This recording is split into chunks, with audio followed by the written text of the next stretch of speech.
Welcome to the Heavy Debriefings podcast. We are Josh Runquist and the Metal Faerie. A fun-loving metal couple that brings you the best in new music. What did you just make me listen to? As well as movies. 3 hours later, nothing of value was added. TV. It's going good, so why not cancel it? Video games. Here's an idea. Remake the game, but make it worse. Wrestling. Why are we still watching this week after week? And all things entertainment. I knew it. I knew she was behind Black Guy Gates. And a little insight into our personal lives. You don't mind that I trauma dump on you, do you? Emotional support girlfriend, party one. He's a handsome fella. I know, you keep telling me. We're made for each other, because no one else would have us. Enjoy the show. Hey, everybody. Josh Runquist here for the Heavy Debriefings podcast, episode 27. We finally made it into the 27 club. Hopefully, we'll survive the 27 club this time around. So. But, of course, along with me, I have... the Metal Faerie. And how are you doing on this fine 4-degree weather day? It is cold out and it snowed yesterday. Not a ton, but still enough. I'm okay. I'm a little chilly. It's chilly in here, but other than that, I am hanging in here. Don't you love that about our apartment? In the summer, it gets way too hot, and in the winter, Yes. It gets way too cold. It does. There's no settling for the right temperature. No, there's not. And tonight, it's going to be a low of -8, and for international fans, that's negative 21 Celsius. Oh, fancy using Celsius. Yes, I actually had to look that up, but for the rest of the world who actually makes sense when they come up with temperatures, Yes. it's mighty cold. It is mighty cold. And we have a mighty great show for you today. We got Accountability 101 with Pain of Salvation. We do. We are going to be going over our top vocalists. Of all time, yes. Of all time. Oh, yeah. What we've been enjoying lately, maybe some stuff to look forward to in the future. I don't know what necessarily is going on next week, but I'm sure we'll have some good stuff. Exactly. But of course, as we always do, we got to start off with the news. So we got news all over the place today. Big news in the world of metal. Wintersun Time 2, according to Yari anyways, is officially fully done. People have been waiting for this since the very first Wintersun album. Yes. I mean, when Time officially came out, Right. Yari said that there was going to be Time 2. Yes. And nearly 20-some years later, we might actually get to hear Time 2. After how many fan donations, a sauna being built, a number of guitars that apparently didn't arrive till last year, so he couldn't even start really recording anything until then. And that was a brand new endorsement. Yes. So that rendered everything before that point utterly meaningless. Pointless. Timu not being in the band anymore. I'm guessing. I mean, who knows? He's never said he's actually out of the band, but he is officially in Megadeth now. Yeah, which would take up a lot of his time. Is Wintersun even going to be playing shows? Well, right? So maybe Timu could stay in Wintersun if they're not even going to play shows. That is true. Maybe they're just going to be a sauna project at this point. Yes, they play in the sauna, which would be absolutely horrible for all the instruments involved. Would. But of course, no mention of the percentages of all the other albums that apparently Yari is working on.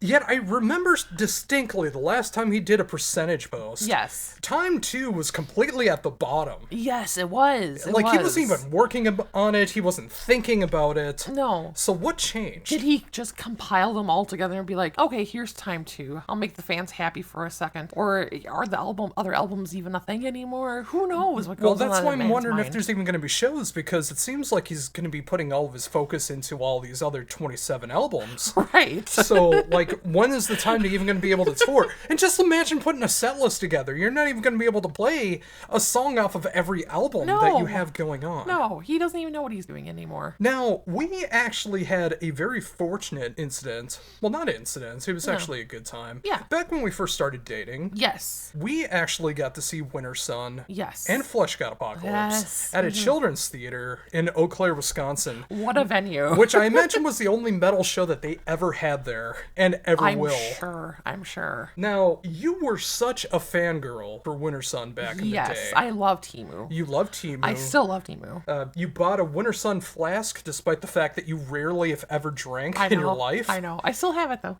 Instead of buying a t-shirt or something, you bought a flask. Yes.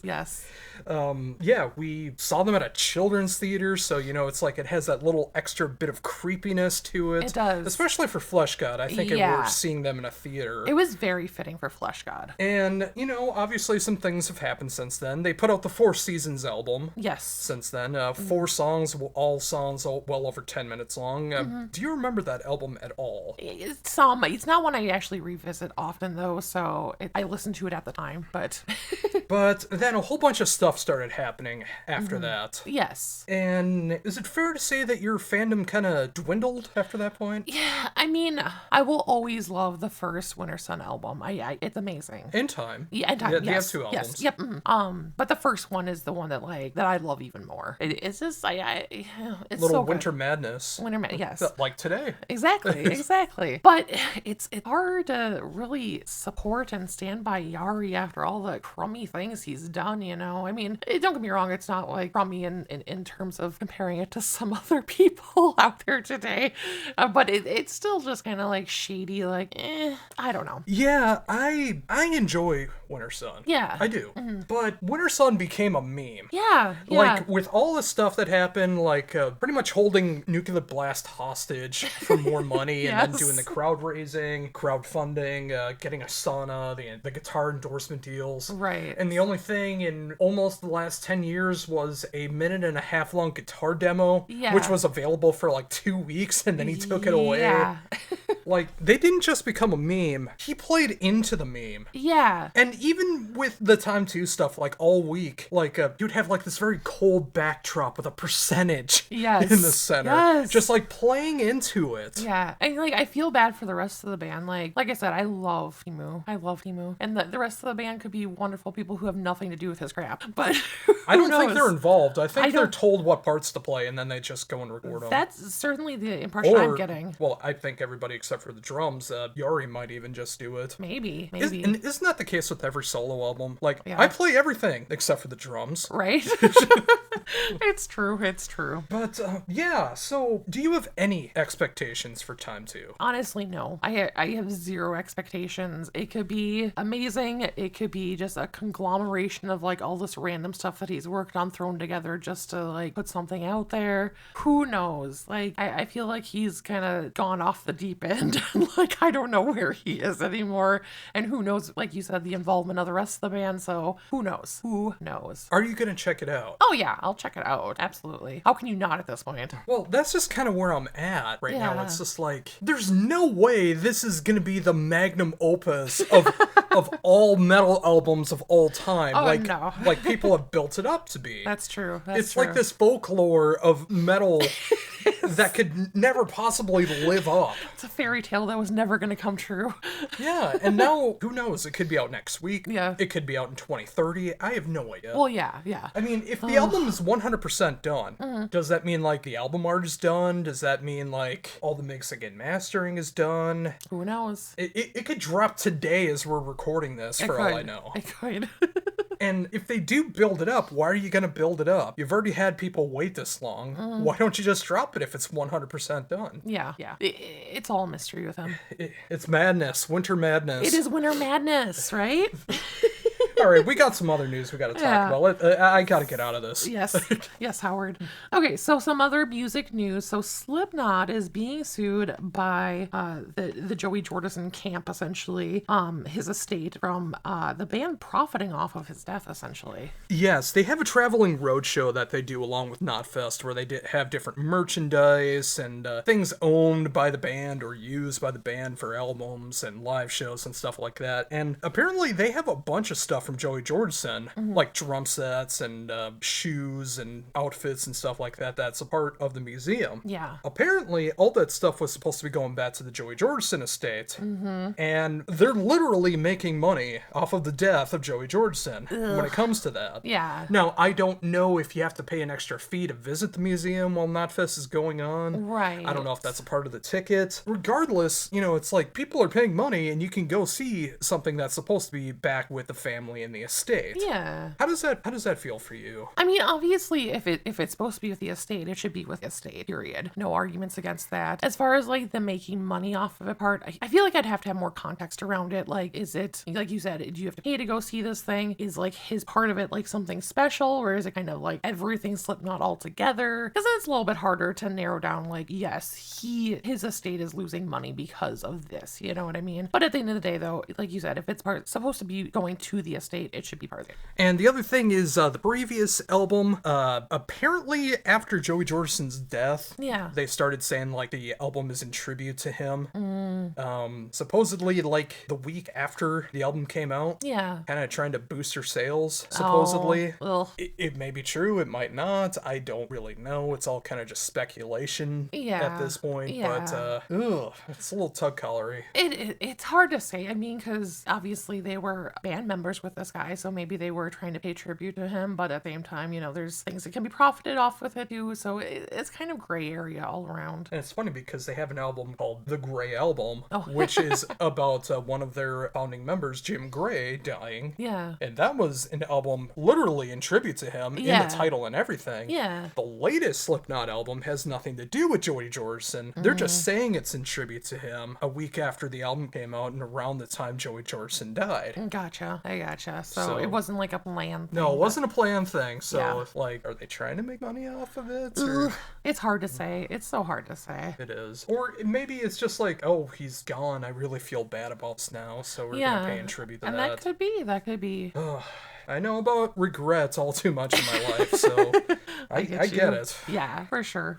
So, some other kind of music news. So, there is a YouTube channel called Drumeo, and... Drumeo is basically a YouTube channel which features a lot of guest drummers that come in. Sometimes they'll play stuff that they're known for. Sometimes they'll listen to other people's music and come up with their own drum stuff. Yeah. Sometimes it's about, like, practice routines or stuff like that.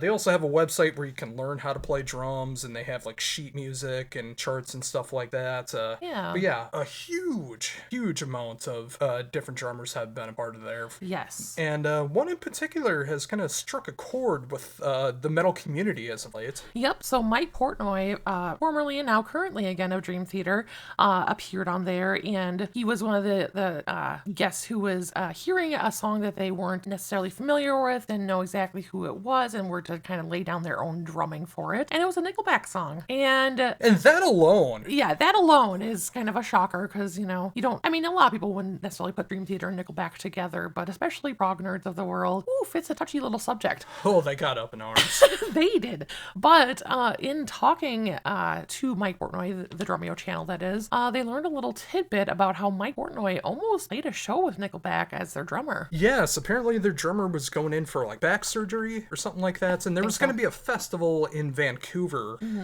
It ended up being canceled and stuff like that, but they called up Mike Portnoy and asked if he wanted to do it, and he got sent a thing of music to learn, and boy, how the world would have went ape poopy if that gig would have happened. Just hearing about this, they're going insane. Yeah, just imagine if the video ever came out, people went to go see it. Oh. Now, as someone with absolutely zero skin in the game, what do you feel about this? I just think it's funny. I mean, Nickelback, like, I feel like they're a band that the people have just determined is, like, the easy band to jump on. Like, I have no interest in them, but they're doing their thing. Like, let them do their thing. Who cares? Like, they're not hurting anybody as far as I know.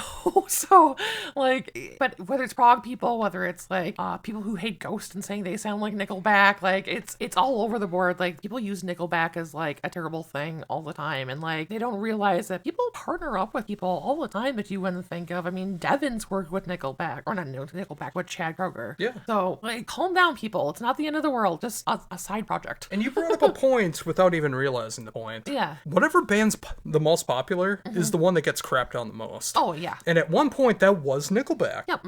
And it happened with Ghost. Yes. It's happening now with Sleep Token. And there's other bands that I'm sure are doing that as well. A lesser-known band, but are getting more popular. Bad Omens is another one that gets that as well. Yeah. Gojira was getting that for a bit. Anytime more popularity comes to a band, the more people crap on them. Yeah. And I can only assume It's because they're getting more popular. Yeah. What other reason is there? Yeah, I mean, we all have tastes. And you can like something, you can dislike something, that is fine. But if something you dislike becomes really popular, I feel like some people just have like a visceral reaction to that. They just can't handle that because they think it's like a slap in the face to them and their taste is elite. And it's like, no, just back down.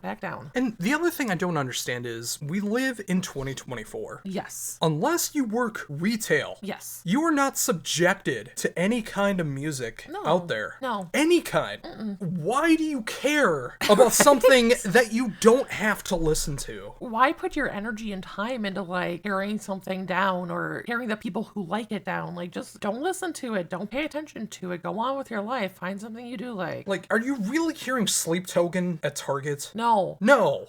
I know I've heard Sleep Token once or twice because we've turned them on just to see I what put they're it like. on so you can hear what they sounded like. But like outside of that, I have not heard them at all because I didn't enjoy them, so I just haven't turned them back on. Yeah. Are they on Top 40 Radio? I have no idea because I can't listen to Top 40 Radio. I don't listen to it, so I wouldn't know. We listen to one radio station in the car, and it's about entertainment gossip. Yes. I freely admit that because it's the only My Talk 107.1 in Minneapolis, St. Paul. But yes, a free plug. Go ahead and put our show on there on Sunday nights when I know you have left free advertised shows. Exactly. We could do it. We just have a little metal tinge to it. Yes. But no, seriously, like, and even if you do hear it on the radio, in the words of the great George Carlin, which is another news story I want to bring up, you can either turn the radio off or change the station. Yeah. There's nothing stopping you from doing that. Exactly. And again, like, there's so many great streaming services that are out there now. There's MP3 players that have been around for over 20 years. Yep. There's so many different ways to listen to the music that you want to. Take out your own old Zune player. Yes, the almighty Zune. Yes. There is nothing stopping you unless you work retail. Yes. And if you have to be subjected to Christmas music and you hate Christmas music, I get it. But even then, it's just like it's just a couple months a year. Yeah. While you're working. I just don't understand how something like that can destroy your life. No. There are way bigger fish to fry. Now, as for my point, with someone a little bit of the skin of the game, actually going back into the point of this whole segment. Yes. I think it would have been cool for Mike Portnoy to be able to show off what he could do in Nickelback. Yeah. Because A, you could bring Nickelback fans into being Dream Theater fans or any of the other bands that he's been a part of. Yep. B, maybe the prog fans could get their stick out of their heinies and be able to appreciate something a little more mainstream. Maybe. I'm Doubtful. maybe. I'm not saying I'm a Nickelback fan. I had to cover them a lot when I was doing cover band stuff. So, kind of like hearing any song except for Rocket Queen off Appetite for Destruction. I'm okay with never hearing any of those songs again. Yes. And that's a good chunk of the stuff that I had to cover is I'm good with never hearing them again. Yeah. But if I hear them, I don't care. It doesn't ruin my life. It doesn't bring back trauma flashbacks like other things in my life do. It's just a song. It's just a song. And that would have been a great paycheck for him. I would have imagined he would have gotten like 5 or 6 figures easily. For Nickelback. Yeah. For being able like they're one of the biggest bands in the world still. Like that would have been a really good paycheck. So what's wrong with that? Exactly.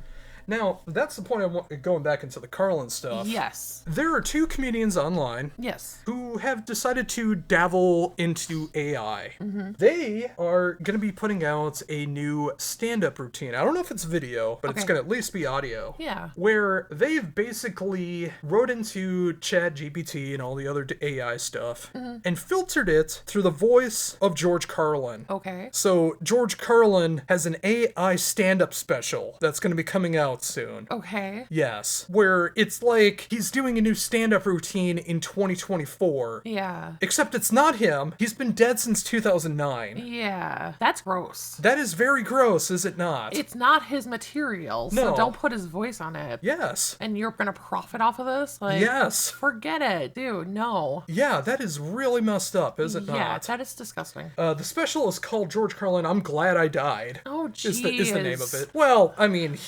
towards the end of his career, he had a lot of stuff about him dying and stuff like that. Well, So and I that's understand that's that. not the worst of it. Like Right. it Well, could have no. been. But still, like, don't put words in a dead man's mouth. Yes. Like, hearing about Carlin's thoughts on Trump's presidency or the pandemic that we went through, he has no way of knowing because he died. Right. Like, Yeah, it's really messed up, and Yeah. with George Carlin being my favorite comedian of all time, Yeah. like, this one stings. yeah.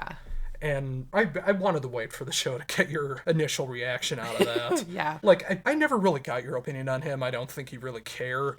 But, just still, like, Exactly. doing that for stand-up Just is as a human not cool. being.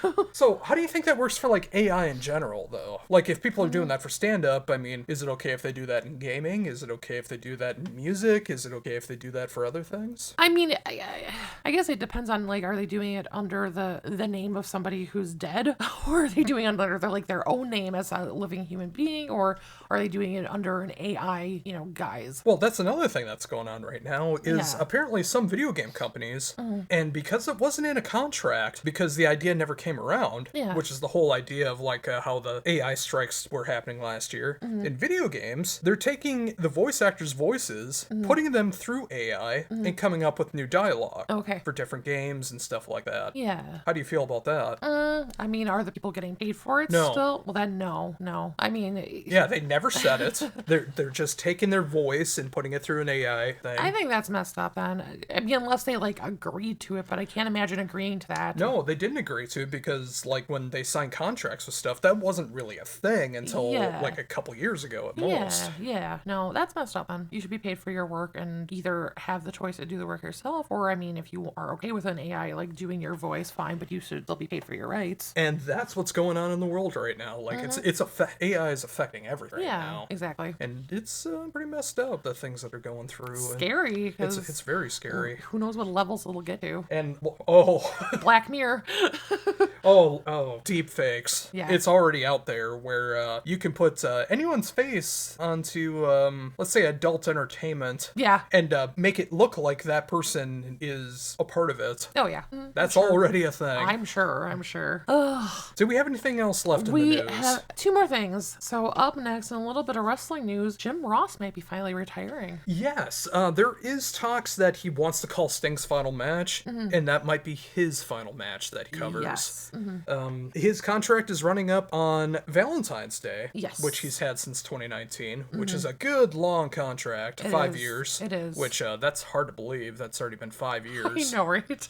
All the hopes and dreams that we had with AEW back then, and they were there and then started plummeting. I know. Since Brawl Out. But how do you feel about Jim Ross potentially putting up the black hat and calling it a day? Honestly, I think it's time. Like, I love Jim Ross. He was one of, if not the best commentator ever in wrestling. But I just feel like at that point now where it doesn't feel like his heart is really in it anymore. And he's just, there's other commentators on AEW right now that are just a little bit more into it, I feel like. So yeah, I say let him go out on an amazing match and do his thing, Now, I will say, obviously, there's been some things that have been going on with him. He's had some cancer scares, Yes. and the loss of his wife. Yeah, so which is many terrible. things. Hitting on Natalia's sister on Twitter. He is an outspoken man on Twitter. He is a horn dog. Let's just be honest. Yes. But, like, even his earliest stuff in AEW, I did like. But Yeah. it just felt like his passion's not there anymore. Yeah. And it might be rightfully so for a lot of different reasons. But I think, like, maybe even just bring him back for, like, a match or so once in a Yeah. while. But Yeah. he doesn't need to do the full-time stuff anymore. Not even the part-time stuff. Just let him go out. Give him a Legends contract like they do in WWE, Yes. where he gets paid and he doesn't have to do anything. Exactly. I think he's earned it at this point, and I agree. I think the other commentators that are still enjoying it have proved that, Jim Ross isn't the only name in the game anymore. It's true. Finally, all the buzz amongst all the youngsters and shopping at Target. Yes, we're finally going to talk about it, folks. We forgot to talk about it last week, but the Stanley Cup. Yes. Now, you're going to have to speak to me about this. Yeah. Because I am familiar with insulated cups. Yes. In fact, I use a 64-ounce insulated jug every day, and I drink at least a gallon of water out of it. Yes. It's mainly used for, like, those big, buff weightlifters, but it's worked for me. Yeah. And I've lost almost 80 pounds since I started drinking a lot of water every day. And I know you're very happy to see the results that have come from that and stuff. Of course, yeah. Now, what is it about Stanley, and what is it specifically about the pink cup that is driving everyone poopy? I need to know. So I would attribute a lot of this to TikTok. Like, just trends, drinking trends on TikTok have become a huge thing over the past few years now. Like, drinking water out of, and not just Stanley, there's a variety of these types of cups, and the different flavors you put in it, and like coffee trends, and there's all kinds of like drinking trends on TikTok, and Stanley really started to rise through TikTok as probably the biggest one. Again, there's a few other versions. See, and I know Stanley is like a hardware company. Yeah, they have other, I know they have like lunch boxes and stuff like that. They probably sell it like Menards or something. Yeah, see, that's what I mean. It's like I know them for like the hard working man kind of stuff, not really TikTok stuff. I think it just took the right TikToker to like buy one of their cups, and like everybody tried to be like them, and then it just shot up from there. You can buy them anywhere. There's a variety of colors you can get for them all over the place. There's, like I said, there's different brands. I'm a simple modern girl myself. But the red and pink ones are the special Valentine's ones that came out for Valentine's Day at Target. So of course all the girls went crazy. I mean, there's nothing special about these compared to other ones. It's just a new color, and it's a trend. It's a trend. Did people just discover the insulated cup then, I'm assuming? No. I mean, insulated cups have been a big thing for a long time now. But, well, that's what I thought. Yeah, but I think water talk is what it's called. It became a big thing maybe a couple of years ago now. Okay. And that's kind of where it started, I would say. And the outcry that I've seen from people going on about these cups is the exact same thing that I can apply to the music talk that we just got done having. Yes. You don't have to buy this cup. You don't have to, no. You're not regulated to only drink out of this cup and nothing else. So why is it affecting you? Yeah, it's the same thing with a lot of Starbucks cups too. People go crazy about those, and they get in line and try to buy them all, and it's nutty. And I don't see anything wrong with people if they care about it and if they got the money for it. Yeah, sure, absolutely. Go for it. Yeah, but why the outcry? Yeah. Like, do you know what's going on in the world these days? Right? Things that we don't cover on this show. There are bigger things. horrible things going on. Real atrocities. There are way worse things than not getting the Stanley Cup. or worrying about people worrying about others getting the cup. Yeah. Yeah, again, I'm happy with the $20 one that I got at Best Buy. Yeah. 64 ounces, keeps it cold throughout the night, and I drink it throughout the day. Yeah. I'm fine. Yeah, and Stanley Cups are great. I'm sure I haven't had one myself. I like I said, I'm a simple modern girl, but yes, you are. I get enjoy drinking of them. They work good, and they keep things cold, and if they can get you to drink more water, all for it. But yeah, you don't need to lose your mind over it. Now, would you turn down a Stanley Cup if you were presented one? Oh no, I've thought about buying them in the past times. They have cute colors sometimes, and I like a cute color. But do you think it's worth the price? I don't know what they go for. Well, it depends on what size it is. The size I use would be about $35, I think. Which is about the same as most of the brands. Yeah. So, but it depends on what the size is. But I think they're all a little overpriced, but they work. They work good, and it gets me to drink more water. So there's nothing wrong with that. Yeah, and the insulated cup is what got me to start drinking a lot more water. It keeps it colder. I drink at night when I get dry mouth if I wake up. I drink it throughout the day. My pop consumption has gone down considerably thanks to it. Yeah. And again, I've lost almost 80 pounds in 2 years because I started drinking out of it, and it's helped a lot. Yes. Just use whatever cup you want, but it doesn't have to be insulated or not. Yeah. I guess the point I'm trying to make is drink more water. Yes, drink more water, but don't go beat people up at Target to get a certain cup. No, there's knockoffs, and if you care that much about a brand, you need to prioritize your life. Because I'm sure any of the cups get job done. Yes. It's not technology where it's different processors and stuff like that. No, nothing like that. It's metal and plastic combined to create something to put your beverage in. All right, coming up now is my new favorite segment of the show. As we mentioned last week, the 3 random songs is gone at least least for the time being, because I found a new way to be able to hold the Metal Faerie accountable. Yes. With Accountability 101.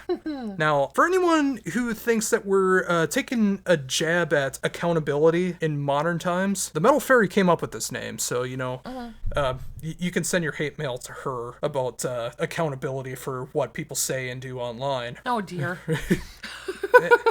But seriously, folks, we're just having a little fun with this. Yes. And the whole idea of this is I keep trying to tell the Metal Faerie to check out Band A, Band B, Band C, blah, blah, blah, blah, blah. Yeah. And she always says that she's going to. Yes. We've seen some of these bands live. I've interviewed some of these bands. She's commented on how attractive some of these men are in the band. I haven't really noticed that with women yet for bands that I've shown you, so I can't say that yet.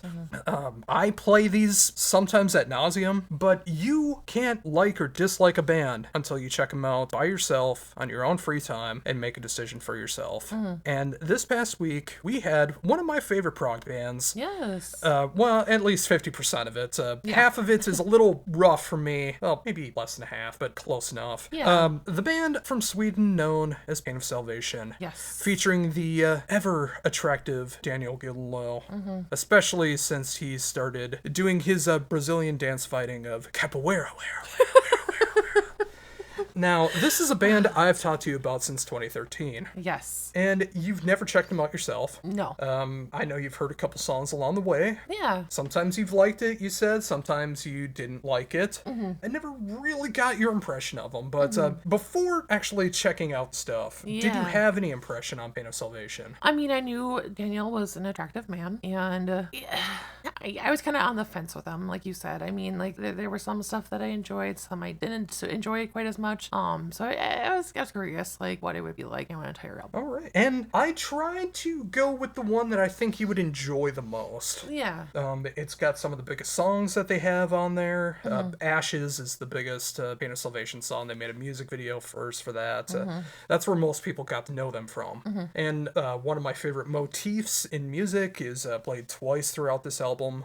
I'm not going to try to do it because I'll ruin it. You'll just have to check it out yourself. It is also a kind of a convoluted concept album as well, I will admit. That's why they also made a part 2. But I finally had you check out The Perfect Element. Yeah. Now, a couple of years ago, this got remixed and remastered, so you can hear things a little bit clearer. I didn't think there was really a problem with the original version, but the new version, you got to hear things a little bit more instruments kind of stand out and stuff. Yeah. And last night, of course, nothing like waiting till the 11th hour. Exactly. You actually sat down and listened to the album, as far as I know. I did. Okay. Now, what did you think of The Perfect Element? Okay, there it is right there. I will say I feel like it is a mood music type of thing for me. Like, I have to be in the right mood for it, because there's parts of the songs that I really, really like, but then there's parts that are a little bit more out there, experimental, so in my mind anyways, that don't really hit me sometimes, but in the right mood I feel like they could. I think Daniel has an amazing voice. I really like his voice. It's very sexy, very sexy. And he's got an incredible range too. Like, he can hit those lows, he can hit the falsettos. Yeah. I mean this in a good way, so don't take it in a bad way, anybody. But I feel like he's almost kind of a Justin Timberlake of metal. Like, just kind of sexy and kind of cool and just kind of that vibe about him, you know? Well, if you've seen music videos from Pain of Salvation, I think there's something to that. Yeah. There's one video where he's dead, and a woman is so attracted to him that she just has to climb on top and do her thing. Understandable. Yeah. But no, yeah, I mean, there are parts I definitely like. There were... Any examples? Did you write anything down? So some of the songs, I liked Ashes. Idioglossia, I think I really liked. Yeah, I think that's the one that has my motif in there. Okay. I remember. I think her voices I liked a lot too. Those were some of my favorite songs. But I'll say that, like, there was definitely parts of every song that I enjoyed. There were just parts that were a little more, like, I don't know, just a little too cool for my normal style, you know, if that makes sense. I'm like, oh, okay, I don't know if I get in here. So, like, if they would have cut those parts out, you probably would have enjoyed it a lot more. Yeah. I would say that. But I really like his voice, and yeah, there's parts I really like. So. Now, I did give you a second album to check out if you enjoyed the first one. Yes, I didn't get to check that one out yet, but I will. You have? Yes, I will. Okay. All right. So, would you say this was a success or a failure? It was more of a success than a failure, yeah. Okay. Absolutely. All right. So, you're willing to give them more of a chance. Yes. Especially the music videos. Yeah. And there are more that are a little more mainstream as well. Yeah. I think politically, I think you would enjoy the album Scarsick. Okay. Which is all about how horrible America was after 9/11. Well, like yeah. with all the TSA, NSA kind of stuff going on. And there's one particular song called America that like calls us out on all the crap that we did. And, okay. Yeah. There's some rap in it. So I don't know if that would go well with But again, it goes with the range. Like yeah, he's got the range, and you know, kind of like with Mike Patton stuff, you gotta admire the fact that he can do all this stuff, even if it's not necessarily your bag or not. Yeah. But yeah. There's some more mainstream kind of forward albums. Yeah. Straightforward albums. That's what I was going to say. But Yeah. I'm glad that you at least gave it a shot. Yeah. Yeah. Absolutely. And with that, do you have any thoughts on Pain of Salvation? If you're listening to this in YouTube or podcast land, do you like Pain of Salvation? Did hearing the Metal Faerie guide you one way or the other into checking them out? Please let us know. But next week, this is where the fun begins as we spin the choice. Let's spin the wheel. Yes. Do I get to spin it? Well, I'm not gonna spin it myself. Okay. But for anyone that missed last week's show, I decided to put so many of the bands that I've wanted the Metal Faerie to be able to check out and put them in a wheel online. She just has to click to spin, and then she'll spin the choice for next week. All right. So there we go. I think that's shuffled enough. So go ahead and spin the choice. Ooh, it's making a noise too. Big money! Big money! Big money! Oh, Faith No More. And I just realized Pain of Salvation is still on I there. saw that too. We'll have to remove that one. Yes, we'll have to remove that, and I will get rid of Pain of Salvation. Well, but yeah, I mean, you are familiar with Faith No More. I am. Tell us a little bit about that. I would say I'm mainly familiar. Well, growing up, I was mainly familiar with Epic and Bjork's Fish. Outside of that, yeah, I have gotten a little bit more familiar with Angel Dust in recent times. There's a few other songs from there that I've listened to on occasion. And I know you've played more stuff for me too, but that's about as much I can name. All right. Well, the cool thing about Faith No More is it's one of the most mainstream bands Mike Patton has. Yes. I mean, there's other ones that he's been a part of as well too, but of course he's done some very wacky stuff. Yes. But Faith No More pretty much is like more centered to be on radio than anything else. Epic is not a good example of Faith No More because they have so many different styles to them. Yeah. They can be almost death metal. They can be jazz. They can be classical. They can be hard rock. They can be so many different things. Yeah. And I feel like any one of a particular style would be able to enjoy at least one song from Faith No More. And I'm going to have you check out my favorite Faith No More album, Angel Dust. Okay. It is not the one with Epic on it. No. That is the one before that, The Real Thing. But it does have Midlife Crisis. But it does have Midlife Crisis. I know that song. Yes. It's my favorite one, and I think there's a lot of great songs on here. I'm very curious to see what you think about that. Of course, I would recommend you to check out The Real Thing as well. If you make it through Angel Dust, check out The Real Thing, the one with Epic on there. Yeah. Those are probably the two that would hit the best for you. Okay. But I'm very curious to see what will happen next week when you finally check out Faith No More. Up next, we are going to be talking about our top 10 favorite vocalists of all time. Now, this is one we've been thinking about doing for quite a while, but we finally decided it's time. Yes. Now, how did you approach? I mean, obviously, top 10 favorite albums or vocalists of all time. Yeah. Makes sense. Yes. It's right there. Yes. But how did you approach it? Yeah, I mean, for me, I just kind of went through my Spotify, tried to pinpoint all the vocalists that have some kind of a meaning to me, that either really touch me with their style or their emotions or whatever, and compile them all together and then figure it out from there. I will say that there are definitely some vocalists that I don't love everything they've done, but I still always love their voices. Yeah, and that's a great way to be able to approach it. Of course, what I did, kind of similar as well, but I just went with like the ones that are the most memorable to me, the one that kind of changed the way that I think about music, the way that I go about how, I mean, I've been fortunate enough to interview many of the names that I have on here as well too, which is so cool for me to be able to say. Definitely. And of course, be able to check out heavydebriefings.weebly.com for links to all of those interviews. Yes. Wink, wink, nudge, nudge. But yeah, just like the vocalist where it's like, wow, this has really impacted my life. Yeah. And I think in a positive way. Yeah. So that's the way that I've approached it. But of course, with all of that, we need to decide who's going first. And it's no Exactly. longer up to us. No, we're using the wheel. Yes. Half of it is mine, half of it is yours. Yes. Let's see what happens when we spin the choice. Woo.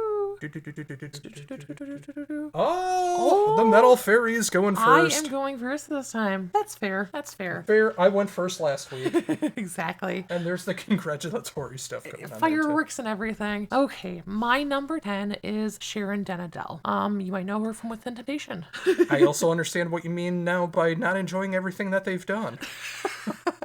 Yeah, I mean, I love everything Within Temptation until probably a couple albums ago. Then it's not that I hate their music. It's just it's different. It's different, and I haven't gotten that into it. But Sharon's voice is that of an angel. It's ethereal, but it still has that like really emotion behind, like that strong emotion behind it. I feel like it's very like, not to get all like little fair, but like it's female empowerment for me. Like her voice is like, I feel like it has the female voice for me, you know, and it's beautiful and dramatic and just amazing. I totally understand. I've gotten the chance to be able to interview her as well. Yes. For not the latest album, but the album before that, when they made their change. Mm-hmm. And I'm still happy I got through it. I think there were some songs off of that album that I do enjoy. Oh, yeah. It's still weird here Within Temptation and Papa Roach working together. That is true. But then again, the album before that, they decided to work with X to the Z Exhibit. Exactly. So, on one of the best... Lift up your head. Gotta get gold. Yeah, we out of here. The kind of stuff. Exactly. Yeah, I really do enjoy Within Temptation, even if Yes. they're not the band that I enjoy them for anymore. Yeah. But I will also say I'm glad that we got to see them live. Oh, absolutely. Yeah, that was fun seeing them. Mm-hmm. My number 10 is Michael Mills of the band Toehider. Okay. Or Toehider, however you wish to pronounce it. Yes. Australian musician who plays everything, a very good guy. A lot of prog nerds know him for being a part of the last few Arion albums. He can hit death metal growls, he can hit falsettos higher than King Diamond, and everything in between. He's just got an incredible voice, and his ideas of music is absolutely insane. He can write a 44-minute long song about his appreciation of prog. He can. There's so many great things that he's done, and he's currently in the midst of doing 12 EPs over 12 months, Insane. and doing different styles on every album. Sometimes it's more pop rock, sometimes it's death metal, sometimes it goes into so many different directions, and he can hit it vocally everywhere. Yeah. And he's also the first one to tell me that I should try to continue on keeping on with the wizard beard. So I just might because of him. We'll see what happens. I'll start calling you Gandalf. I don't think you're familiar with him. I am not. No. So. Maybe if I played him, you'd remember, but... Yeah. For now, I will keep my judgment to myself. All right. My number 9 is our beloved Dan Swano. Only number 9, huh? You know, I got a lot of singers I love. Okay. But Dan Swano, I mean, obviously there's some projects that I have listened to a lot more than others, so I am sure we'll cover that in the other wheel at some point. But I especially love Nightingale, and I love Witherscape too. But Dan Swano has like just this rugged voice. Like he sounds like this rugged but like smooth, suave character. I feel, and I might get them bad comments for this, but I feel like his voice is similar to Kip Winger in a way. Like I get it. Yeah, I get like, it. and almost looks wise a little bit too. Like they both just have like this kind of rugged yet very like smooth and strong like aspect about their voice that I just love. Take me away. Well, he has a great voice. He does. Maybe I'll say something about him later. I don't know. We'll see what happens. We'll see what happens. My number 9 is Tom England. Okay. Of Evergrey, Redemption, number and 9. Silent Skies. Yeah. Just number 9. Yeah. Okay. Yeah. Stealing my lines. Yeah. Because you got none of your own. Anyways, I discovered Tom England thanks to Recreation Day. Yes. And the fact that Rob Zombie interviewed Evergrey on Headbangers Ball on MTV2, where they played 2 videos. Oh, dear. One blinded and one I'm sorry. Yes. And that Tuesday, I went and bought Recreation Day when it came out, back when Yeah. albums would come out on Tuesdays and not Fridays. Yes. And let me just say, I'm so thankful that they come out on Fridays now instead of just like all over the place. but I digress. When I first heard Blinded and I started hearing this stuff, it was right before I started getting into death metal and death growls and stuff like that. And I was so scared of what the band was going to sound like. Because, like, I was hearing, like, all this heaviness going on. I'm just like, oh, they're going to ruin it with death growls and stuff. It's like, I love the music, but I just don't know if I'm going to like, oh my God. That voice matches so perfectly with the music. That's incredible. Yes. And I've been a Tom England fan ever since. Recreation Day is one of my favorite albums of all time. A life-changing album for me. Everything from the early day of Evergrey I love so much. And, you know, pretty much everything past The Great Collision has been... Glorious Collision, sorry. I was thinking of another album as well. But it's been kind of hit or miss for me. Actually, I would go even as far back as Monday Morning Apocalypse, because that's when they really changed styles. Like they were much more focused on like the keyboards and the power metal side. And with Monday Morning Apocalypse, they kind of just went into their own kind of thing from then on out. And it's been hit or miss for me, but there's been a lot of hits in there. I love what he's doing with Redemption. I love what he's doing with Silent Skies, even if you don't. And I just really think that Tom is one of the most underappreciated vocalists in metal. Yeah, and I might talk about him later. We'll see what happens. Again, stealing my lines. Well, if it works, it works. My number 8 is Ronnie Romero. So I love him mainly in The Ferryman as well as some of his solo work, but he's also in Rainbow as well. He's a part of so many bands. Oh yeah. He's been a part of a lot of things. But his voice is just again, it's like it has that roughness to it, but it has such passion and power behind it too. Like there's nothing he can't sing. Like he's just a powerhouse, and you just listen to it and it's like, you've been through some stuff. Who hurt you? Let me know. I will take care of them. Yeah, Ronnie didn't make my list, but he is a fantastic vocalist. Yes. I kind of consider him like a more rugged Dio. Like if Dio experimented more outside of his solo work, like I think it'd be the kind of stuff that Ronnie Romero does. Yeah. And I'm so appreciative of all the stuff that he's been able to accomplish. The Ferryman is amazing. Lords of Black is amazing. Yes. His solo album, even though it didn't make my top 100, I still really appreciate that more classic metal feel that he still has. Like he's still keeping the Rainbow kind of spirit alive as well. Yeah. And again, just like if you know, you know. Yes. But if you don't know, you're really missing out. Absolutely. So for my number 8, it is Doug Pinnick of King's X. Yes. You want to talk about smooth? Oh yeah. Colt 45 smooth voice. Doug Pinnick has had it since the beginning of King's X, and the fact that he's in his 70s right now and still sounds like he's in the beginning of King's X almost 40 years ago. Yes. No one should be able to do that. No. He's sung on some of my favorite songs of all time. He's done some amazing guest spots. He did a song with Dream Theater as well, Lines in the Sand. That might come into play at some point. Okay. There is so many great things about the way that Doug plays bass, the way he sings. Yeah. Even if he can't hit like all the high notes that he used to. Yeah. He's in his 70s. Give him a freaking break. Exactly. It's okay. Yeah. And yes, I know he doesn't sing Goldilocks live. I'm also okay with that as well. The audience sings it for him. Yes. And, of course, it's their biggest song. For a reason. And it's also the song that got you into King's X as well. Absolutely. I'm assuming he didn't make your top 10, so what'd you think of Doug? Yeah, he didn't make my list, but he is an amazing singer. Yes, Goldilocks is what got me into them, and it is my favorite song from them. And we might revisit them, too. Good. I'm all for that. But yeah, his voice is so smooth and just, it just has meaning. So true.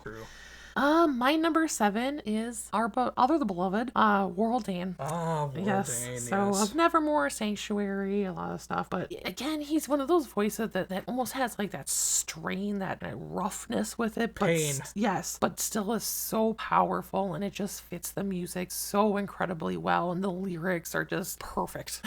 Yeah, I'll be most likely talking about him later, but yeah, I totally get it. And for anyone who doesn't know, our third date was Sanctuary. It was. On their first reunion tour. Yes. They only did 2 reunion tours, and we got to see both, thankfully. Yes. And during Battle Angels, I wrapped my arm around you, and I knew that was it. I knew Battle Angels is our song. Yeah. He's such a romantic. True story. True story. Yeah, that is absolutely what happened. Number 7 is a name that I hope made your list, Okay. but I also understand if he didn't. He is a part of arguably my favorite power metal album of all time, and he's done some amazing work with the mastermind of that particular album and band, and everyone gets his name wrong. Okay. It is Jorn Lande. Jorn has one of my favorite voices in power metal and metal in general. That's why it's part of the list. His work with Master Plan is so freaking underrated. Of course, he's younger, so he doesn't have as much graveliness, pain through his voice, but you can still hear it. But the work that he did with Master Plan is some of the most underrated stuff in power metal, and I wish more people would talk about Master Plan. Another band you need to check out. I know. And I should add them to the wheel. You should. And I'm going to. Okay. But obviously, I think the work that got us to most appreciate Jorn was Ghostlights. Yes. Yeah. Particularly, at least for me, the song Lucifer, when he's trading back and forth with Toby. Oh, yes. It's just magnificent stuff. It's the greatest love song ever. And he shines throughout the entire album as well, too. Oh, yeah. He's also on your favorite Avantasia song, Let Storm Descend Upon You. Yes. Even if it's very little, Yeah. he's on it. He is on it. He's on the title track. Again, very minimal, but he's on it as Yeah, well. But yeah. he's just got such a great voice. He's a part of Avantasia, the live setting, which I don't understand why you wouldn't write songs for Jorn when you have him a part of the live stuff. Right? But I digress Yes, with that.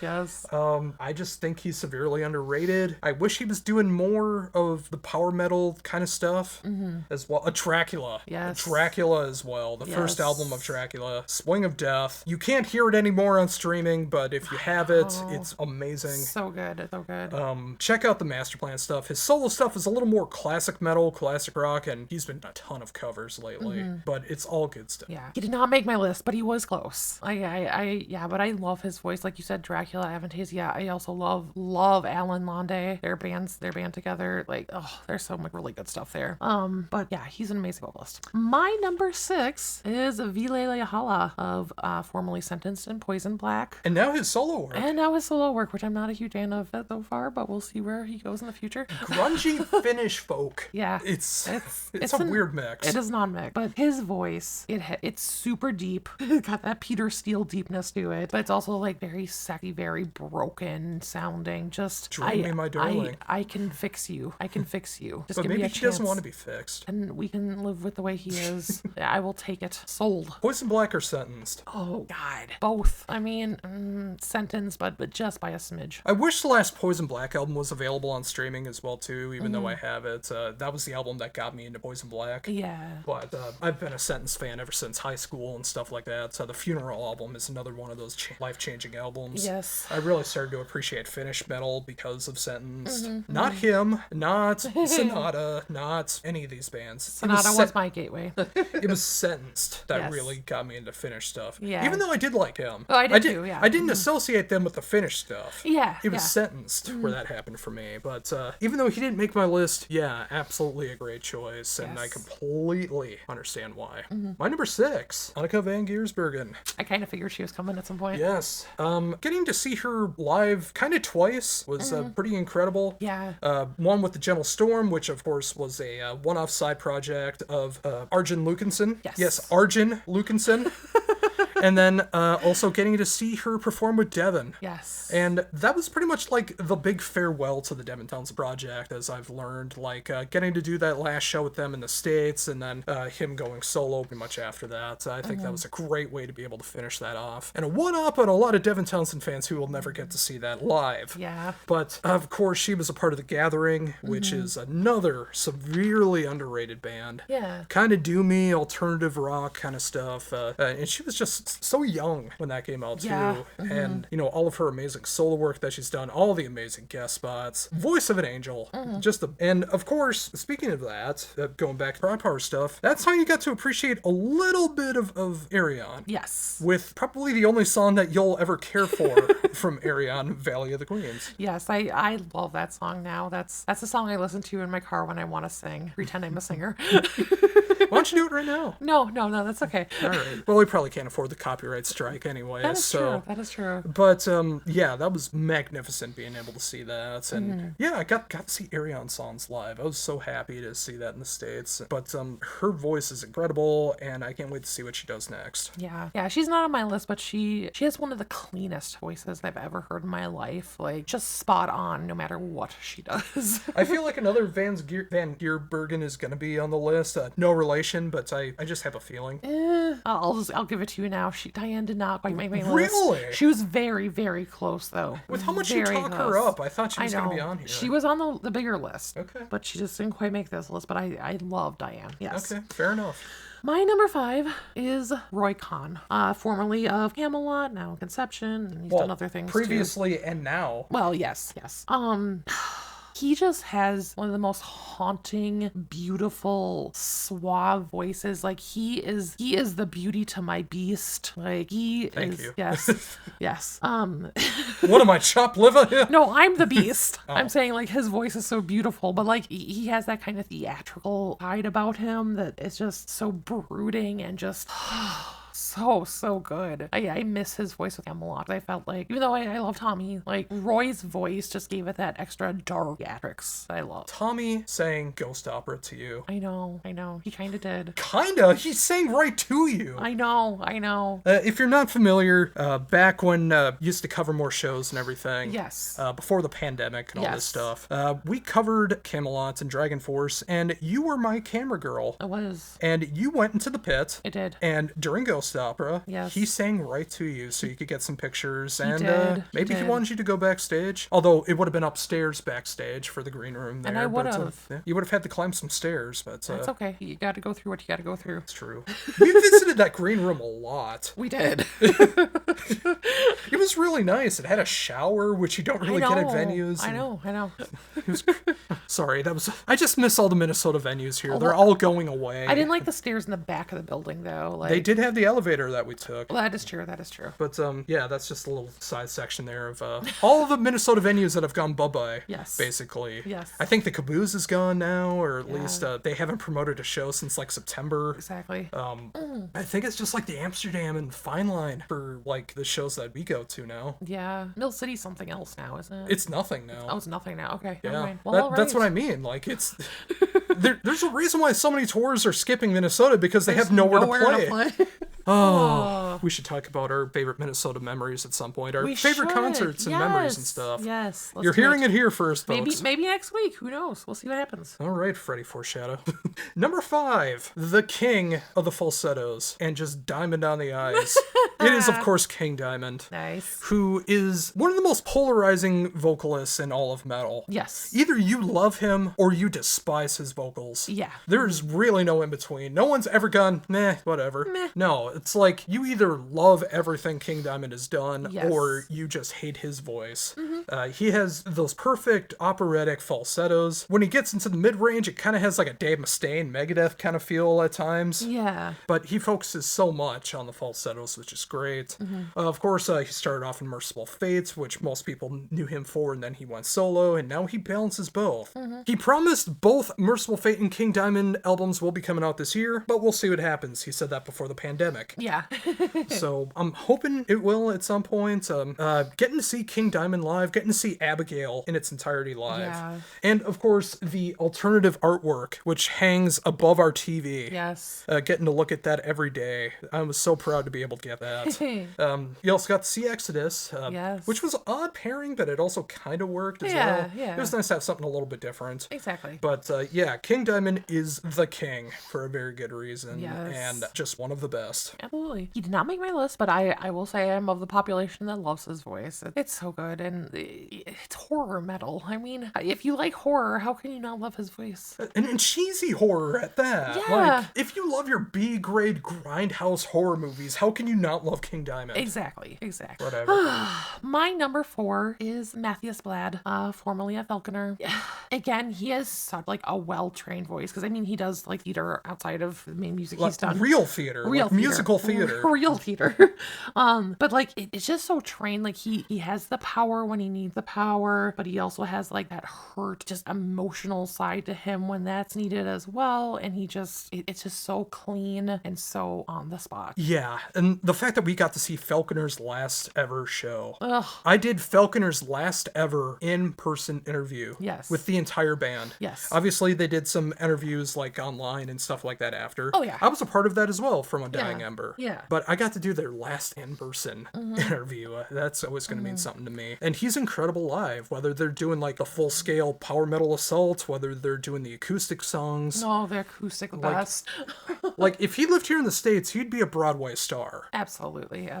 But obviously, Sweden is much better than America. Yes. So I don't blame him for not living here. Not at all. But Falconer is another polarizing band because of his vocals. Yes. I know a lot of people don't appreciate his vocal style, and I think they're wrong. Absolutely. But they're okay to be wrong. Yeah. Because they're missing out. Exactly. He didn't make my top 10, but he does have a great fantastic.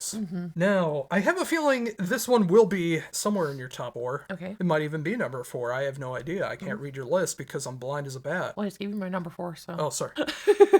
Yeah, so, sorry, it could be in your top 3. Yes. My apologies, I thought I went first for a minute. I know. Behold, the Ravages of Age.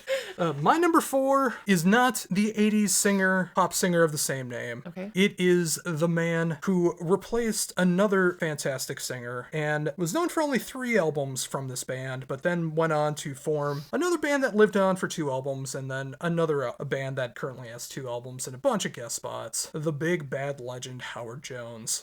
Yes, not the 80s pop singer, Howard Jones. If only.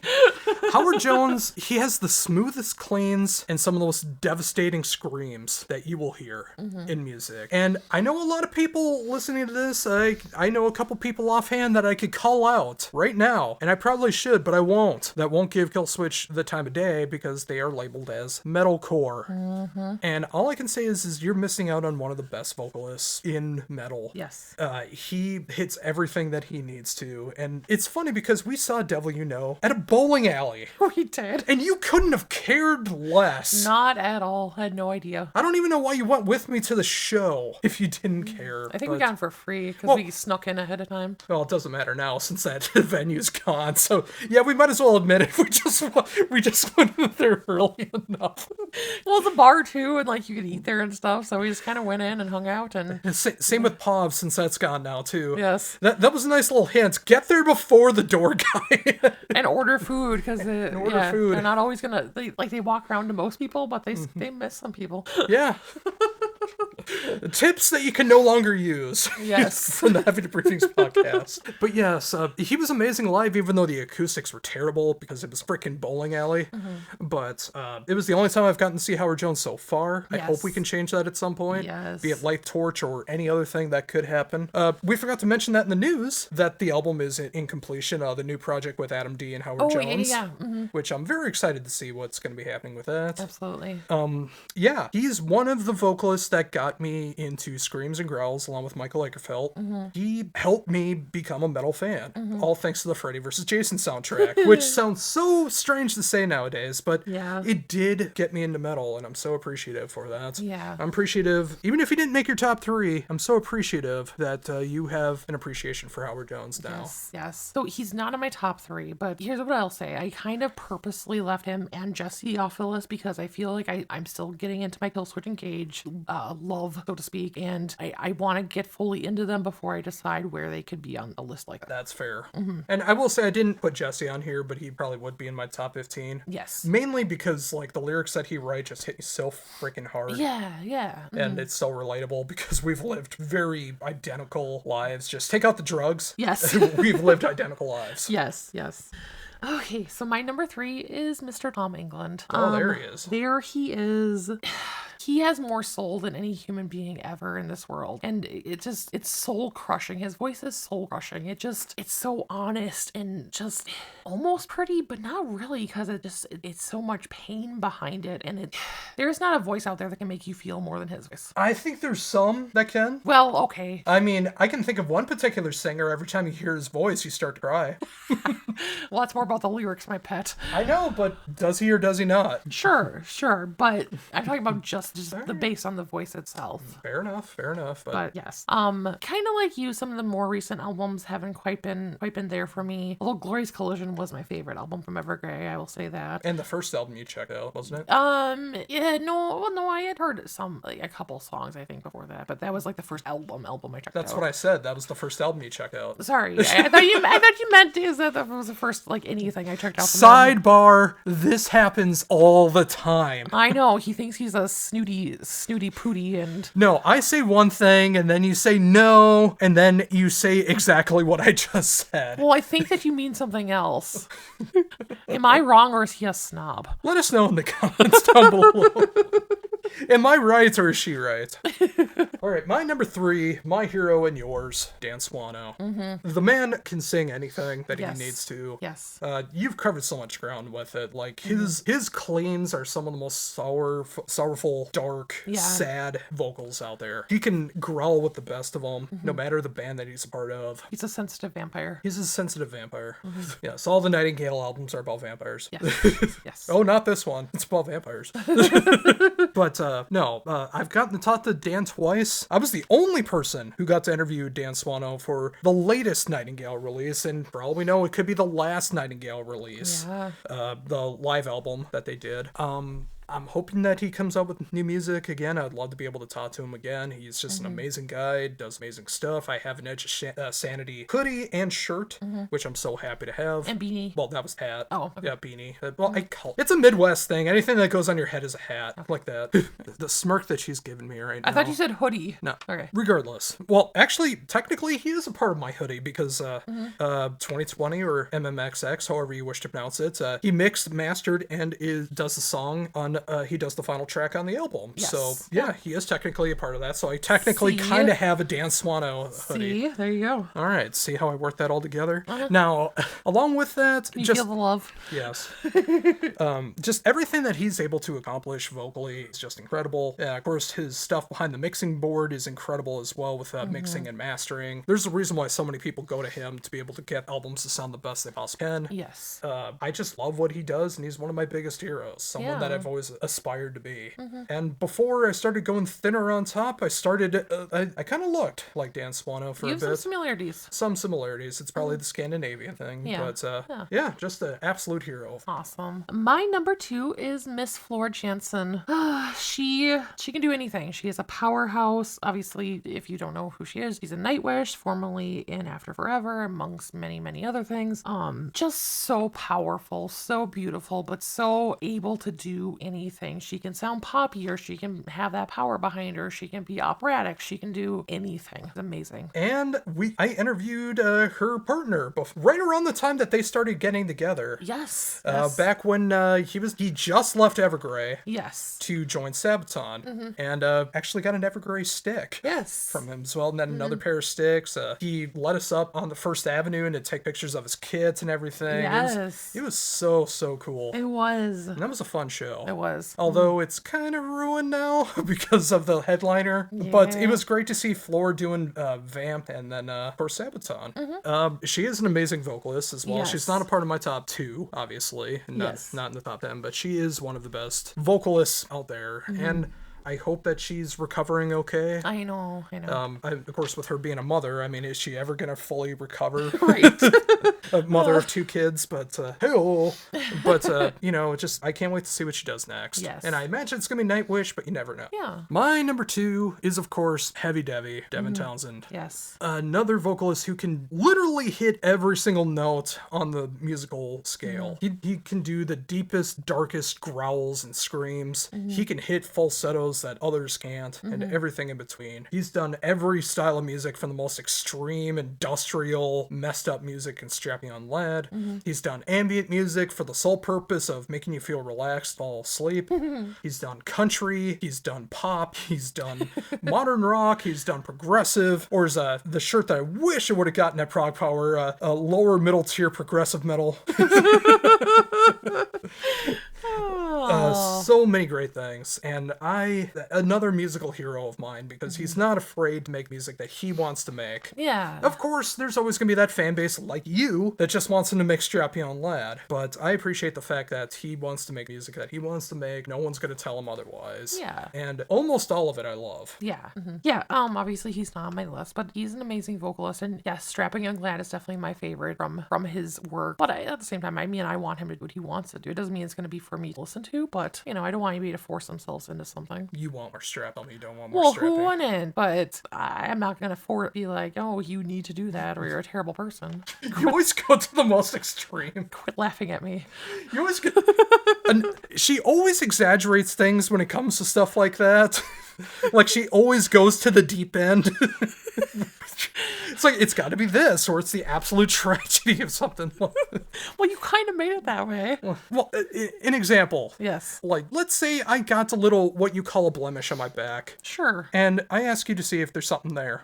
And I ask if it's big. Yeah. You'll say, well, it's not the biggest thing I've ever seen. Yeah. I didn't ask if it was the biggest thing I've ever seen. Well, I'm trying to give you comparisons. I don't need the I'm trying to be thorough for your benefit. No, you're and not. You're throwing it in my face. No, you just jump right into the deep end, despite the fact you never want to go into a swimming pool. I can't swim. I know. Then why do you swim towards the deep end for every I don't. metaphor I'm not like in the pool this? at all. Anyways. What is your number? My number one, the best singer of all time, Mr. Andre Meadows. I saw this one coming a mile away. Obviously, he is no longer with us, but he was in Angra, Shaman, Viper, Symphonia. He worked with Toby and Avantasia, so many other things. And he did an amazing cover not many people have heard of, Queensryche's I Don't Believe in Love. Yeah, yes. That is an amazing B-side cover off his final album. It was amazing. It is. Yeah, for me, like, his voice, so it's multifaceted, because on the one side, like, he has the emotion, he has the dramatics, he has, like, that strain in it sometimes, that painfulness, but on the other side, it can be super positive and happy as well, and, like, when he does those positive, happy songs, there's not another voice out there that just the vocals alone can make me just smile and bring cheer to me like another voice can. And so sad he's not here anymore, because he was just an amazing gift to the world. But yeah, I'm just happy that we have everything that we have to go back and listen to with him. Yeah, the fact that we still have it is great. And even though I never got to see him live, I wish I could have been able to see him live and stuff. I'm glad we got to see at least his songs represented in Angra. Yeah. Even though obviously Fabio Leone, the power metal Weird Al, is not the Lion. Is not Andre Montos. No. But it was great to see Holy Land live when we went to Prague Power. Absolutely. And that's the closest I'm ever going to get to see any of his stuff live. And I'm okay with that. Yeah. And yeah, the music's always going to be there. He had an incredible voice, incredible musicianship as well, and his solo albums don't talk about enough. Oh, no, not at all. Yeah, just overall fantastic. My number one, I know a lot of people would think it's David Gold. I feel like I know who it is. You haven't had on your list. Yeah, like, I just want to mention David Gold because he was in consideration for all of this. I did drop him at number 11. Yes. But of course, number one should be pretty obvious. Yes. It is, of course, Worrell. Worrell means so much to me with what he was able to accomplish in Sanctuary and Nevermore, and his solo work, which never gets talked about enough. Yeah. The fact that he wrote a song called Brother about the turmoil that he spent with his own brother, it's near and dear to what I experienced with my own brother. Yeah. Got to see Nevermore once at Halloween. He dressed up as a pirate. He was fantastic. Jeff Loomis was dressed up as a banana, which I thought was great. Maybe that's why he departed the band he's in. He's longing for those banana days again. Maybe so. I know Van and Jeff are still around, so, they could do some kind of Nevermore thing, but I'm just going to leave that as a pipe dream until something happens, because I don't want to get my expectations up too high. Yeah. But the fact I got to see Nevermore and see almost all of my favorite Nevermore songs live, got to see Sanctuary, and got to see all of my favorite Sanctuary songs live, either between both shows or just once. I mean, obviously, a lot of people gave Worrell a hard time because he didn't play Battle Angels on the last Sanctuary tour that he was a part of. And I know you were kind of sad about that as well, too, but I still think it was a great show. Oh, absolutely. And that was the time I got to interview him, and I only got to have 15 minutes with him. Had I known those were going to be the only 15 minutes I would have had with him, I would have tried to go even deeper and try to get the most out of it I can. But I'm so thankful that I got to meet him, a fellow diabetic, one of my favorite singers. The fact that he can hit those highs and those flows the way that he did. No one else can do it the way Warrell Dane did. Yeah. And I'm so appreciative that he was a part of music and helped change the landscape of music, and change the way that I think about music as well. I mean, Dead Heart in the Dead World is one of my favorite albums of all time. Yes. The only Nevermore shirt I have is the Godless Endeavor, which I hope to be able to fit into, and if I keep losing the weight that I am, I will be able to fit into that once again. Yes. And just over years, I mean, you might have thought it could be Dan Swano or Devin Townsend. Yeah. I didn't even put Michael Akerfeld on here, who was the reason I got into Screams and Growls. Yes. I could have put Steven Wilson on here as well too, but with where I am right now in 2024, Warrell Dane is my favorite vocalist of all time. Understandable. So what do you think, folks? What do you think of our top 10s? Does someone have a better top 10? Is it a good mix of both? Did we leave some names out? What is it specifically about James Hetfield that we left out for this list that you're very upset about? Let us know in the comments down below. Well, for this last segment, let's talk a little bit about what we've been enjoying lately. Yeah, movies, we've got nothing. Yeah, nothing movie-wise, but TV. TV. We watched the new series Ted. Yes, it is based off the teddy bear from Yes. Seth MacFarlane. Yes. Now, when I first heard about this, I was wondering why this was happening. Yes. I felt like it was just going to be like a giant cash-in on the movies and, just kind of Seth MacFarlane scraping the bottom of the barrel because he's Yeah. running out of ideas. Yeah. That was my original thought. Yeah, because he does that a lot. Yeah. So what did you think before we watched it? What did you think of this being a TV series? Yeah, I mean, I was kind of coming from the same camp. Like, Ted, the first Ted movie was enjoyable, and Ted's just a funny character, you know? Like, who doesn't love a teddy bear who has a foul mouth? But, yeah, I didn't have much for expectations with it, though. I thought it would be pretty...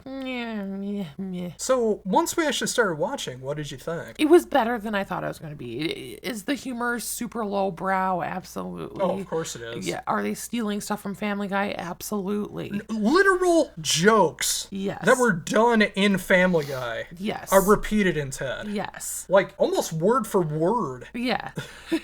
But the time period, it's set during like the early 90s. 93 into 94. Yeah. It's intriguing seeing kind of things from that time period because, I was 30 years ago. I was a youngster then. And Ted's funny still, even though it's Peter Griffin as a teddy bear. It is, but it's still kind of enjoyable. There was just something kind of funny about it. It was easy entertainment. Well, easy if you have like Crude sense of crude humor. sense of humor, yes.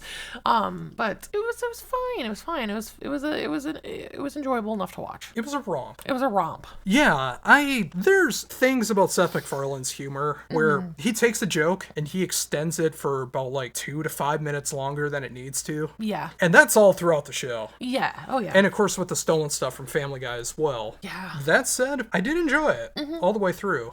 I'm curious to see if there's going to be a next season. I know they kind of exploited it as the fact that these are the only episodes that there's going to be. It's just a one-time event. Yeah. But I feel like a lot of streaming things are doing that now to gauge like if there's enough demand for a season 2. It's like, all right, we listened to you. We're going to give you a season 2. Exactly. Despite the fact that it's already in the works, probably. Yes.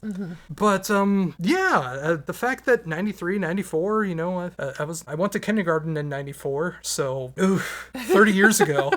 That kind of chips away at you after a while. It does. The Ravages of Age. The Ravages of Age. But some of the jokes didn't land, some of the stories didn't land, but I still think if you enjoyed Family Guy at all, either the early episodes, which is the ones that I enjoy, or even if you still watch this day, I think you'll find something to appreciate. And there's much worse ways to spend about 5 hours watching. Absolutely. So it's only 7 episodes. Some of them are shorter, some of them are longer, but it's roughly about like 5 hours. So what else are you going to do on a mid-Saturday afternoon? Exactly. Especially when it's so cold outside and snowing and everything.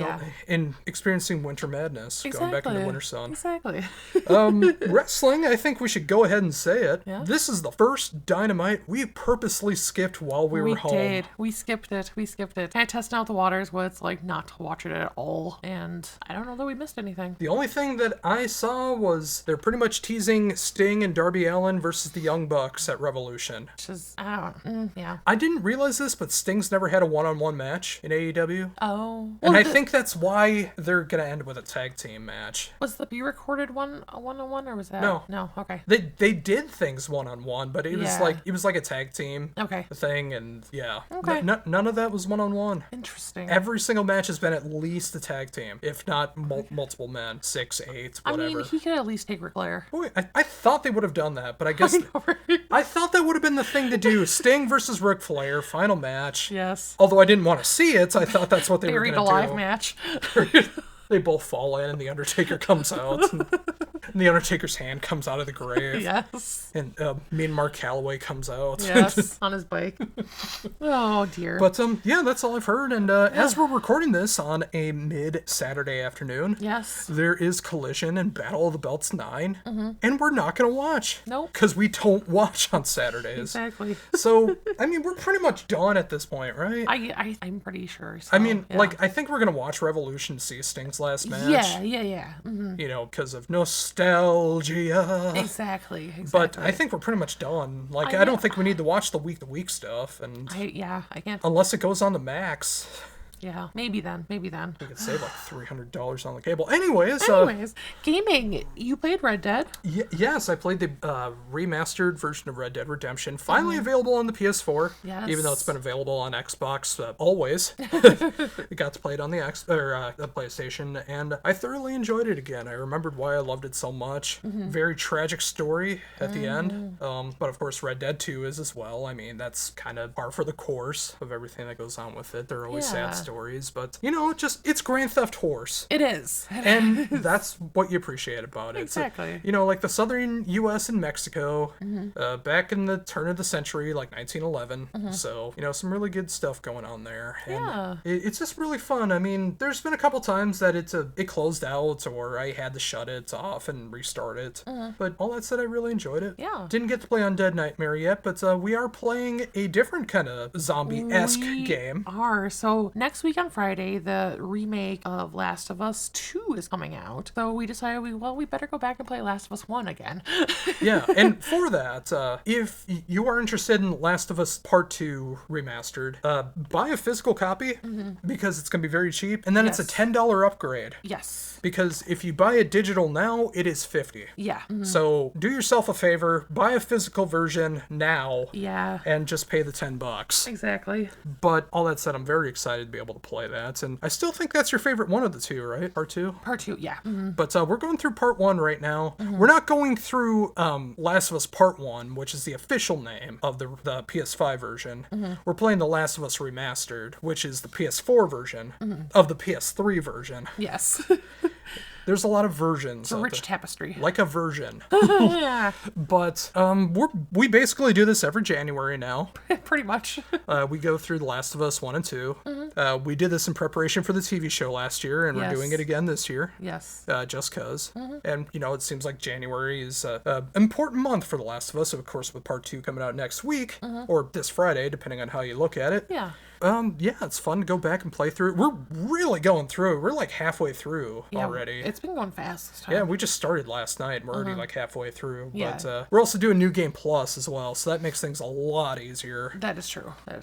All the weapons that you upgrade, they're able to transfer through into New Game Plus, and you have much more life and stuff like that, so a lot more easier stuff to be able to deal with. Yeah. But what's it like going through it again? Well, I think it's fun, and another change since the last time we played it is we've changed our sound system around a little bit, so... Yes, we have a 5.1 surround sound system now. Yeah, so it's really cool kind of hearing the clickers like behind you and stuff now. But it's such a good game. I mean, it's very emotionally pulling it gets you involved very, very deeply.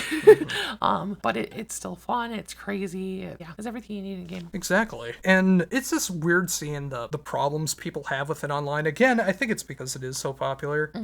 But people keep accusing Sony of making interactive movies rather than games. Okay. Because they focus so much on the storytelling, and there's so many scenes of dialogue that it's not even a game. It's just an interactive movie. movie. I mean, I don't think that's a case for this, first of all, but I appreciate a good story. I mean, I do too. It's something to get invested in. I mean, I think if you're not looking for a story, then maybe you're looking at the wrong type of game. I mean, there's different types of games that are good for stories. There's different games that are good for just like beat 'em up and whatever, you know? Well, I imagine all the Call of Duty fans are the ones that are like upset, like The Last of Us and God of War and stuff like that. Well, where they probably focus isn't on their that. turf anyway. Well, that's so what I mean. Get back over into the army. In the Army Reserve. Go for it!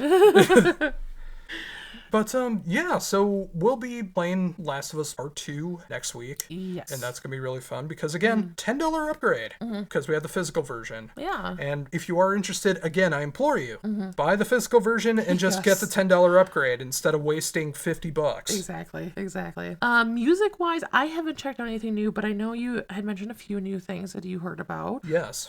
Exit Eden, they have a new album out, or just a Yes, single? their sophomore album. Okay. It's half original, half covers. Okay. They're now down to 3 members, of course, Yes. now. Marco, formerly of Nightwish, does a guest spot on one of the songs as well. Yes. And I'm glad to see him still out doing stuff. Yeah. Like, I talked to him during the Nightwish album. Yeah. And he just talked about, he loved the idea of just being able to sit back and play PS5. Yes. That's what he just wanted to do.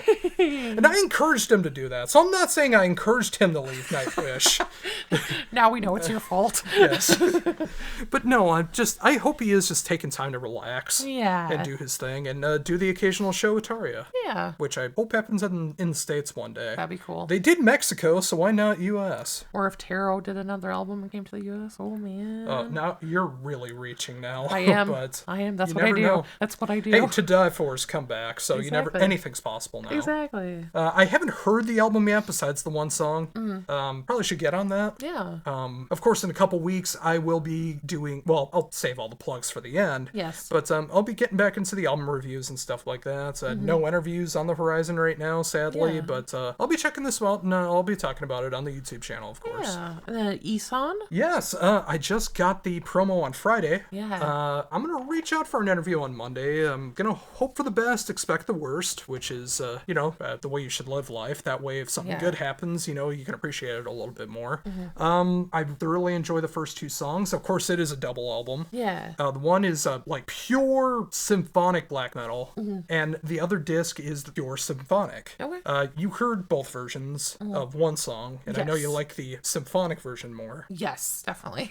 And well, I've never really gotten your thoughts on Emperor, so I mean, it sounds a lot like Emperor. Yeah. So Yeah. well, maybe we'll have to visit that on the wheel one day. Exactly. But yeah, I can't wait to check it out, and maybe an interview will happen. I mean, Maybe. Isan's one of the last names on my bucket list, so that'd be really cool. That would be amazing. If nothing else, I'll just be able to talk about it the week of release. Exactly. So, and then also, The new Russell Guns album is coming out, featuring, of well, course... no, it's out. Oh, is it out now? Yeah, Okay. it came out yesterday. Of course, featuring Jack Russell of Great White and Tracy Guns of LA Guns. And so many other versions of Alex. Yes.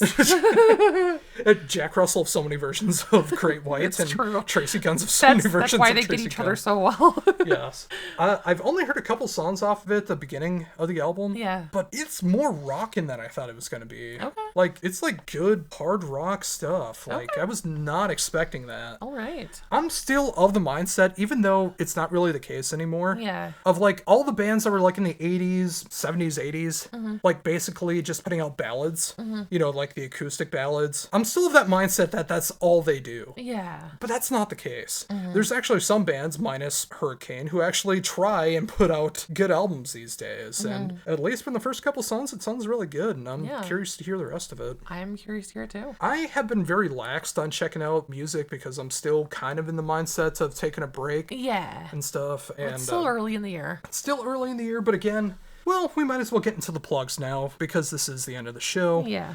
In a couple weeks, I'll be doing Out Today and What I Missed, my new series where I cover what you'd expect from the title, what came out today, because it'll be released every Friday. Yes. And any albums that I missed in the past week. Yeah. Or anything past that as well, too. But if I checked them out, I'll be able to talk about it there as well. Starting off with what came out and then what I missed.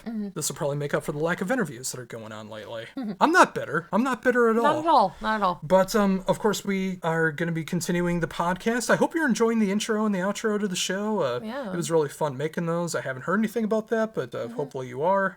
What do we have to look forward to next week besides Accountability 101 with Faith No More? Well, I mean, I think we got an idea earlier in the episode. Maybe we'll start covering our top concerts or moments in concerts in our history together. It's probably going to be all Station 4 shows. I did some of it, yes. Yeah, probably. Yeah, I think that could be a fun one. That'll take me a little bit to try to remember everything because I covered so many shows. Yeah. I miss that aspect of me, but I also don't miss waiting around till 2 a.m. to be told an interview's not happening. Yeah, I miss standing in line for concerts, talking to random people who you don't want to talk to. The smell, standing at the shows all night to hear an opening band that you don't love, and stand around waiting for the actual band you like, and being around people you don't want to be around. People you don't want to be around, drunk people. The pits and local people bands. trying to push you into them. Yes. One guy in particular, who would just start pushing people while he was in the pit, ones that weren't even a part of it. You know who I'm talking about. Oh yeah. And we could just go off on this could be another topic. Yes. You know what? Stay tuned. We'll figure out what we're going to talk about next week. But until then, thank you so much for checking out the show. Episode 27 of the Heavy Debriefings podcast. Yes. For the Metal Faerie. You should start doing that now. I can. Okay. We'll do it. Let's do it proper. Okay. Thank you so much for tuning in to episode 27 of the Heavy Debriefings podcast. For the Metal Faerie. This is Josh Ronco saying, see ya. Toodles.